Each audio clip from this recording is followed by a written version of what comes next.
इस आसानी की बटालियन के लिए 108 करोड़ रुपए स्वीकृत सलिल देशमुख ने प्रेस कॉन्फ्रेंस में बताया। काटोल और पूरे ग्रामीण इलाके में हर्ष का माहौल। काटोल और नरखेड़ तालुका को एक नई दिशा देते हुए इंडिया रिजर्व बटालियन नम 5 को इस क्षेत्र के विधायक अनिल देशमुख ने मंजूरी दी थी।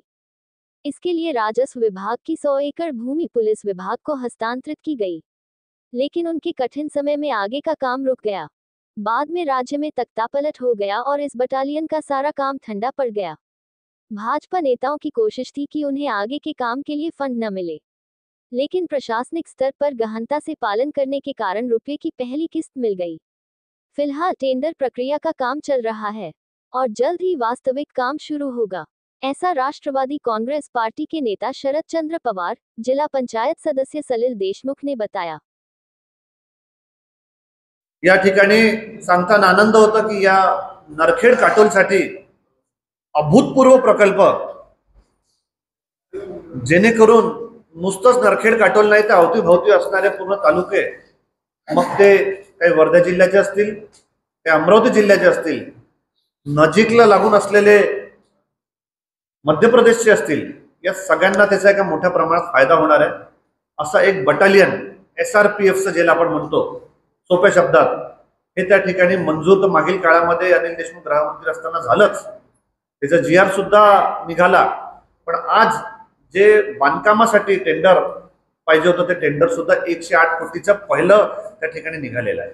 आणि हे सगळं होत असताना त्याचा ग्रुप कमांडर IPS, ज्याला विशेष जबाबदारी दिली नुसते काटोल बटालियनची, IPS सुशांत सिंग जी, मला वाटतं कदाचित ते आसाम कॅडरचे वगैरे असले पाहिजे, त्याच्याबद्दल आपल्याला माहिती दिली आहे, आसाम कॅडरचे असले पाहिजे। IPS सुशांत सिंग यांच्या अंतर्गत हे बटालियन दिलं आहे।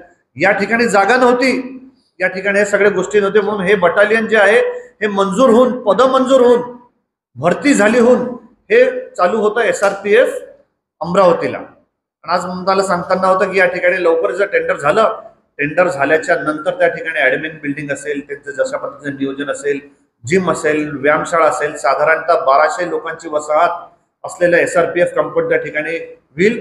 प्रत्यक्ष रोजगार, अप्रत्यक्ष रोजगार, युवक युवतींना प्रेरणा आणि एक मोठा अभूतपूर्व प्रकल्प त्या ठिकाणी आपल्या नरखेड काटोलमध्ये होईल। या गोष्टीचा आम्हा सगळ्या लोकांना त्या ठिकाणी आनंद आहे। आज राष्ट्रवादी काँग्रेस परिवार, काटोल नरखेड असेल, या सगळं नागपूर जिल्हा असेल, या सगळ्यांच्या वतीने आज या गोष्टीचं अभिनंदन करण्यासाठी आम्ही आणि या गोष्टीची माहिती देण्यासाठी आज तुमच्यापर्यंत आलो।